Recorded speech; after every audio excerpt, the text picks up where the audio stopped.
within, they hold me tight. In the dark, I lose my fight.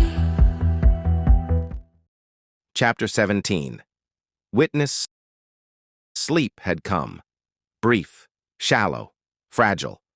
But Charlie had other plans. Without warning, Carla's body convulsed, an electric jolt ripping through her legs like lightning chewing through bone.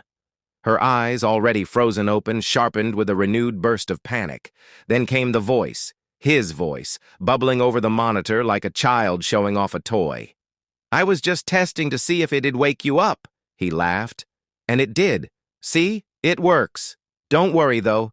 You can go back to sleep now. I won't bother you again. Not until everything's ready." His tone dipped. Something colder. "You're going to really feel the pain. I'm only a few hours away from our destiny." The monitor went dark again. Her limbs trembled. Her body shook. She was too tired to cry, too spent to scream. Buzzing nerves. A burned-out shell. Her body wouldn't even hold tension anymore. She slumped in the chair, barely breathing. No one's coming. The thought settled in her like ash in a dead hearth. Her mind slipped. Backward. Sideways. Anywhere but here. She remembered the night David had finally confronted her about Charlie. There had been no label, just red liquid in a cheap glass container. Was it most nights that you were drinking with Charlie? Carla blinked. What? You said you were there to learn. The excuse you used to not have time for me, David said quietly. But it sounded like you were out drinking moonshine with some guy. A lot. She rolled her eyes. It wasn't like that. Charlie's just a friend. David's voice stayed low, but his jaw clenched. You didn't even know what you were drinking. No label. He could have done anything to it. Anything, Carla. She shrugged. I trust my gut. I'm a big girl. He shook his head. Giving a woman drinks in a situation like that? You should really think about how intelligent that is. I wouldn't trust anyone doing that. She scoffed. You don't trust anybody. I don't trust someone who brings illegal moonshine to a bar and offers it to a married woman far from home, especially when she's supposed to be there for work. She crossed her arms. So now I'm not allowed to have a drink unless you're there? That's not what I said. That's what you meant.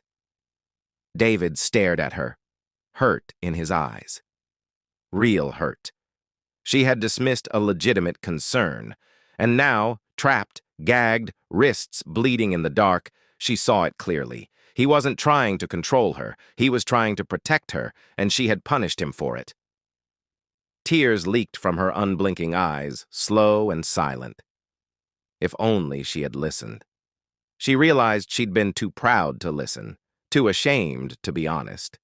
Deep down, even then, she had known he was right. But the excitement of something new had blinded her. The truth was, she'd been afraid of the confrontation, afraid of being honest, afraid of being loved. David had deserved all of her, but she had been terrified of it, afraid of being chained down, when in truth David had always been her freedom. And now, it was too late. She finally realized what she'd always known deep down. She had always loved David, and it hurt so much knowing she couldn't tell him that, and probably never would.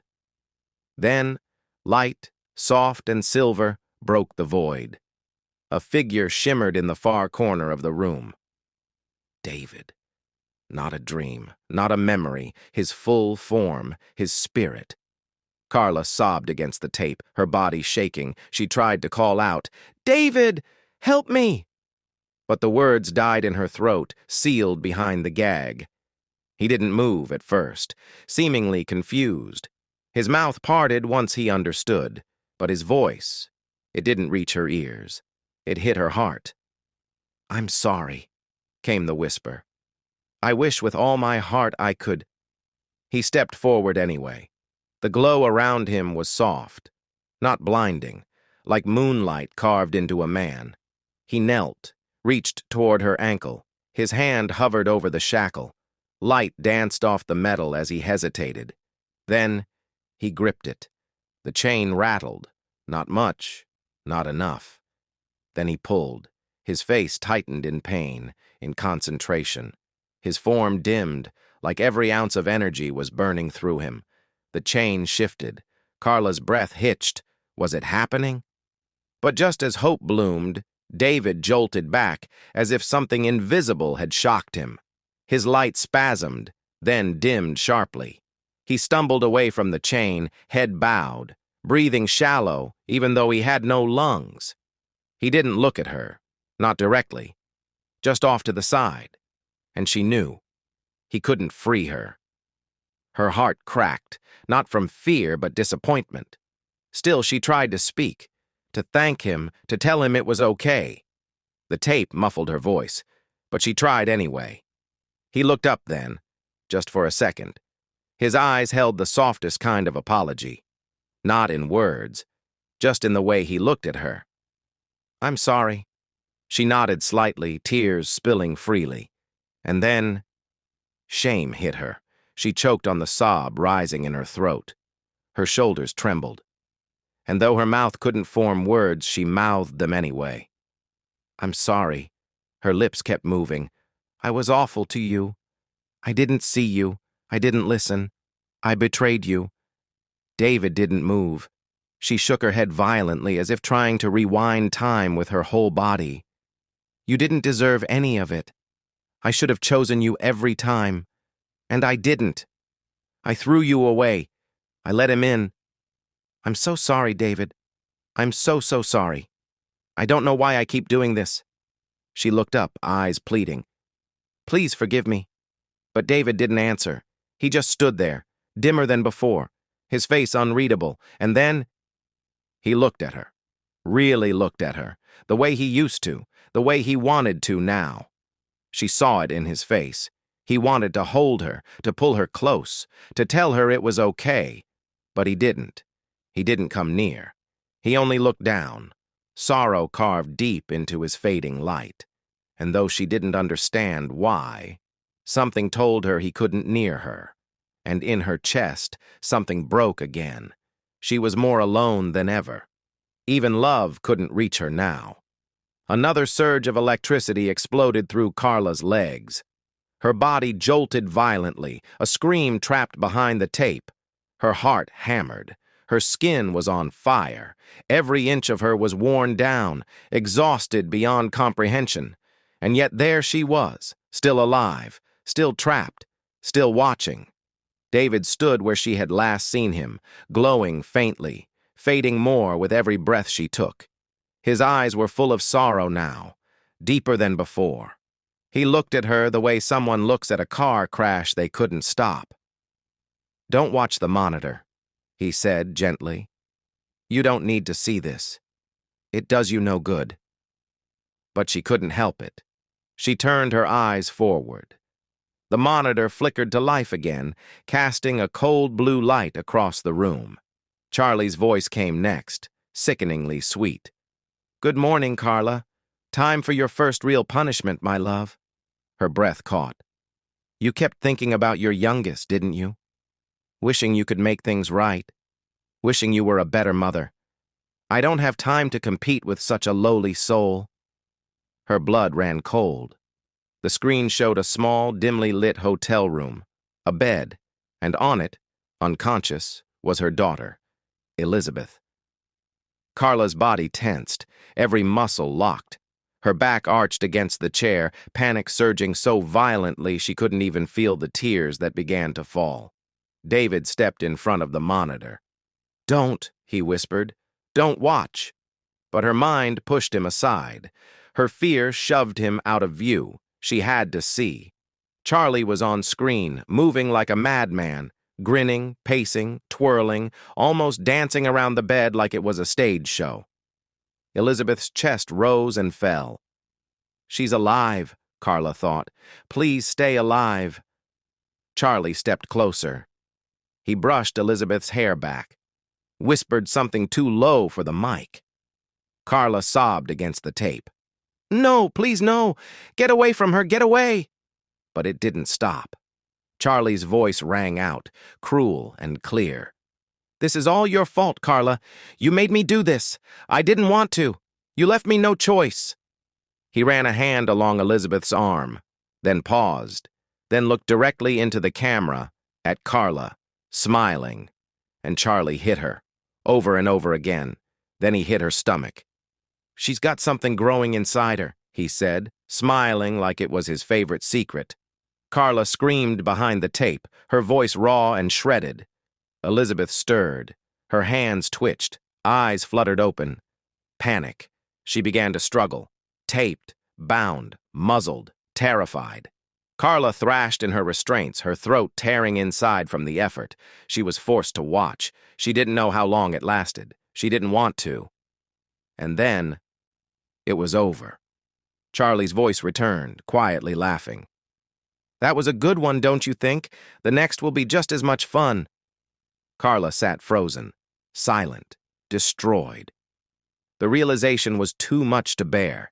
She had done this. She had brought this upon her daughter. She had chosen Charlie. Tears streamed down her cheeks. It's my fault, she whispered, gasping. I did this. I did this to her. David was in front of her again. He didn't glow much anymore, just a soft, fading outline. His eyes were heavy, full of pity, and something else, like he was remembering something no one should ever remember. Carla looked at him through blurry eyes. Is she still alive? She begged. David's expression didn't change. He slowly shook his head. No. Her heart stopped. Was there anything you could have done? She asked. David hesitated. I did what I could. It wasn't enough, was it? He looked at her for a long time. Then, softly, gently, he mouthed the words. It wasn't me who did this, but I felt every moment of it. Carla's breath caught, and he still stood there, looking at her like he didn't regret it. He had nothing to regret. He couldn't have stopped it. She knew he would have if given a chance. Her emotions twisted, grief, rage, guilt, fear, colliding all at once. Her mind couldn't hold the weight. She drifted out, not into sleep, into something deeper, emptier. Her consciousness floated somewhere beyond reach. Her eyes stayed open, still wide, but they saw nothing. Her head slumped forward in the chains. She didn't move, didn't speak, didn't even scream.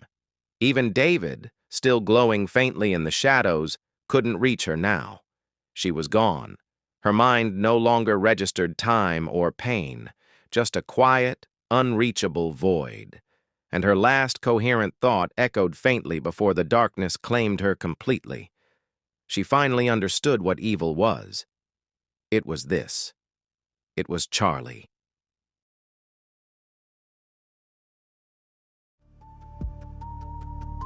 A figment appears, a light in the gloom, guiding me softly through this living tomb. In this dark hour, I am giving up my fight.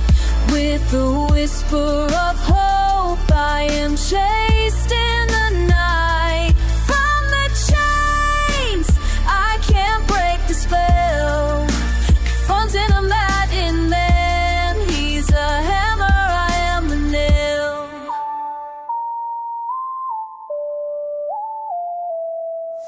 The madman chuckles, pulling at my strings. With every move he makes, my heart stings. Playing my nightmare like a twisted game. I scream for freedom, but I am alone. The figment pushes back, blending these strains. Together we plan the madman's lines. Hey, in this dark hour, I am giving up my fight. With a whisper of hope, I am chased in the night.